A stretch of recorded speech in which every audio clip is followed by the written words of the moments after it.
September the 24th, 1945. When Lady Bradshaw summons you, you go.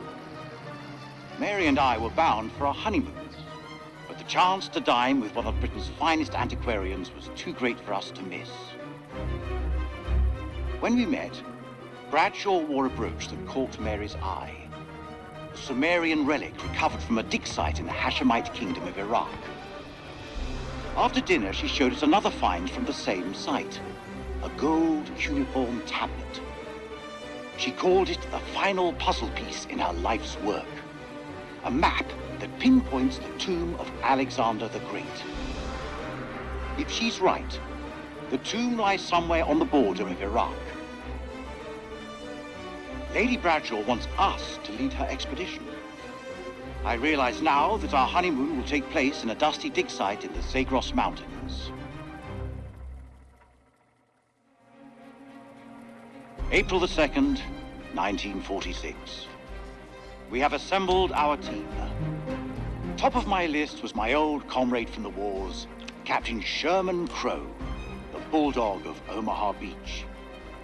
We found him in Cairo, brawling for money in a Levantine drinking club. Crowe recommended an experienced dig foreman, Arthur Pullman, and in Haifa we picked up my assistant, the always inquisitive Aline Journeau. Lady Bradshaw insisted on the presence of her own advisor, Ellis van Hoyten, an archaeologist I know only from his poor reputation. Our team complete, we shall head to the Lebanon and from there by train to Baghdad.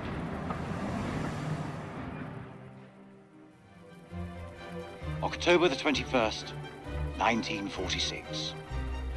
Crowe was the first to break into the tomb, an honor he shared with Bessie, that damned machine gun of his. It was a beast of a weapon, but it seemed to comfort the fellaheen doing the digging. This place has lain undisturbed for centuries. It is not the tomb of Alexander the Great, but a temple of an even older god-king, the Akkadian despot, Naram Sin.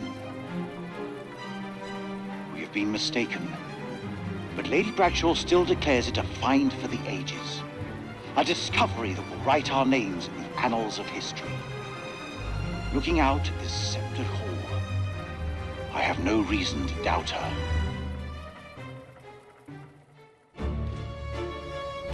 The catacombs beneath the temple are heaped with human bones. Aline has worked sacrificial digs in El Castillo, but even she hasn't seen death on this scale before.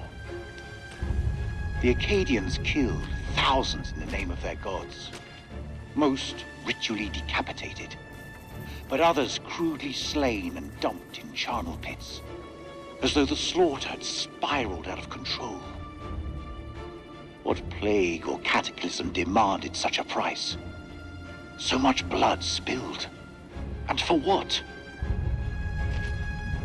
Whatever happened here millennia ago, it is a secret waiting to be discovered.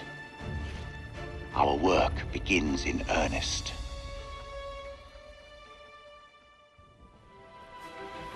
December 7th, 1946.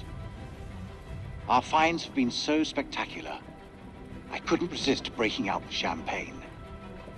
As I entered the survey tent to pour a glass for Mary, I realized something was awry. She'd found Bradshaw's crate of dynamite.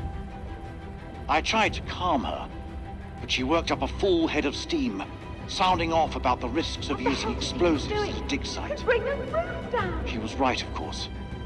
I feel terrible for hiding it from her.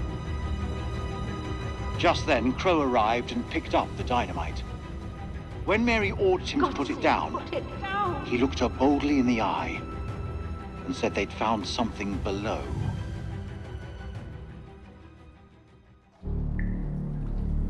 The bottom of the chasm stank of death and was littered with corpses, fresh enough to be covered in flies. Crowe thinks that local bandits must have tossed their victims down here after robbing them. I pity those hapless wanderers. The fear they must have felt as they tumbled to their doom.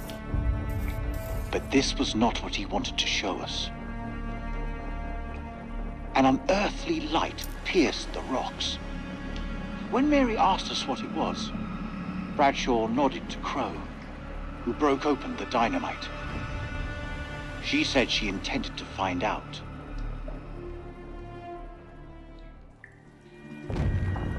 Blowing a hole through the rock face, we found a gateway to a strange world below.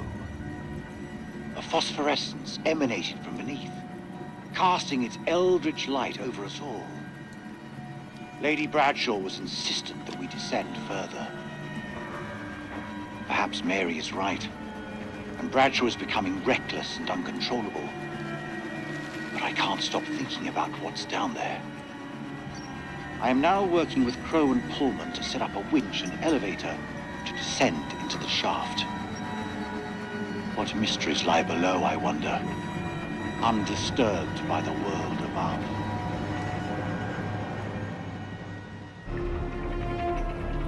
December 13th. Crow, Bradshaw, and I descended in the elevator. As we left, I was struck by the change in Bradshaw's temperament. She seemed eager, almost manic in the face of our new discovery. When we reached the bottom, Crow could not prevent himself from letting loose an oath. There before us, set in a dizzying vault, lay a city. It was loathsome, colossal, and sleeping. A great carcass built in some ancient age before men. Overcome with awe, I fell to my knees.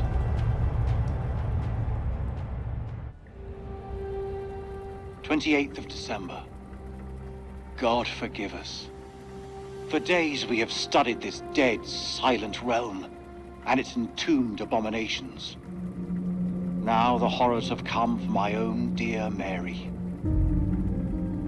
Crow found her unconscious in the Star Chamber, her notes scattered around her. He carried her back to our supply room and laid her down in one of the cells. When Bradshaw learned what had happened, she was evasive about Mary's work down there. As I cleaned my wife's face, she spoke to me in a fever, sounding distressed and confused. I have resolved to keep a vigil over her. I pray her fever abates so we can escape this cursed place.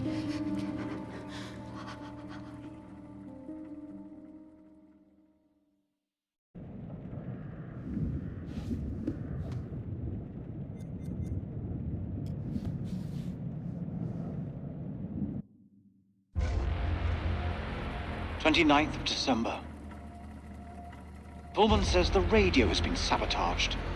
An expert job, with vital wires severed. Someone wants to cut us off from the outside world.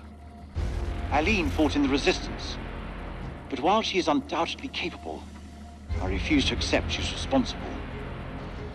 Personally, I still harbor doubts about Van Hoyten. Although without proof, everyone remains a suspect. All I can do now is place sentries on the expedition's equipment. 30th of December. Mary's condition worsens. This evening, I awoke from an exhausted daze to find Lady Bradshaw asking my wife more of her damned questions. Mary was babbling something about winged demons.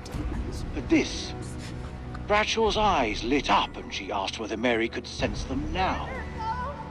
Gripped by delirium, my wife lashed out, clawing at Bradshaw's chest. Lady Bradshaw withdrew, and I was, after a while, able to calm my wife.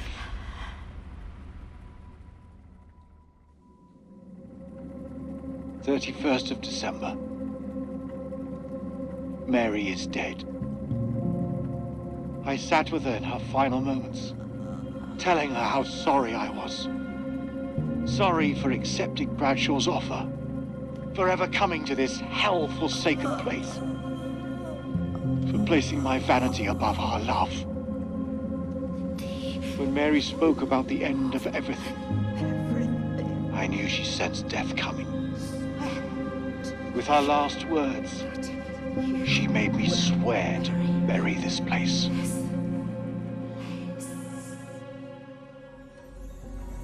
"9 p.m. Something unholy has happened. As I sat with my wife, I noticed something in her hand. Lady Bradshaw's brooch. She must have pulled it from her shirt when she grabbed at her. Turning it over, I noticed that it looked like one of the creatures we'd exhumed from the cocoons. Were these the demons Mary had spoken about? Had Bradshaw known all along what we'd find down here? Then Mary's corpse moved. It was not my wife. It was something inhuman. It leapt at me, and only the bars of the cell spared me from its fury.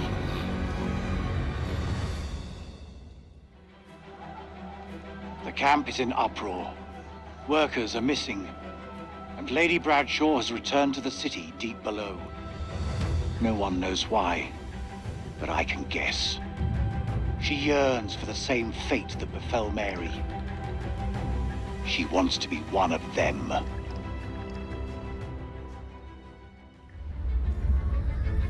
First of January, 1947, 1 a.m. The saboteur has struck again, sealing us in here. We are hopelessly trapped with those things. All around us, they shriek from the darkness. Crow has set up his machine gun, pointed towards the catacombs. Mary was right. We cannot fight that which does not live. There is only one option now. Bring the whole damn temple down on them. Even if it means bringing it down on our own heads. They cannot be allowed out of here.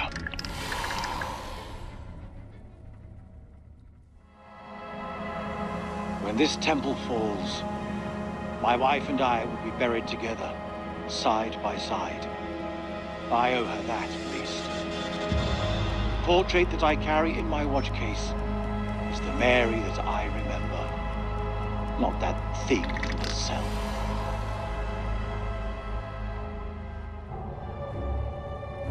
This was all Lady Bradshaw's doing. She knew all along what was down here. She led us to them. I found her below, hunched over the murdered corpse of Van Hoyten. As she turned to face me, I saw that she had changed. My hand fell to the closest weapon I could find, an iron tentpeg. I stabbed her with the metal, impaling her in the heart. She died. Unholy screams echoed from deep below, as if answering the sudden release of blood.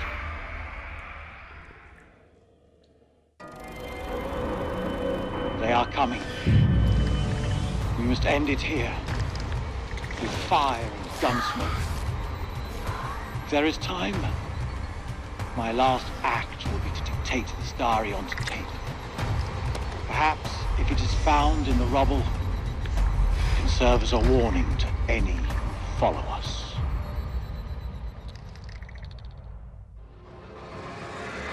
The bones of this temple are drenched in blood. We have set foot on an uncharted shore and roused something ancient and wicked. A blasphemy that comes in indescribable shapes and forms. For eons we lived as children in this world, unaware of the horrors that slumber beneath our feet. Now we have blindly thrown open the gates to madness. I fear being taken, but I must do what I must. We must seal this place for eternity, for all mankind. Mary, I'm sorry.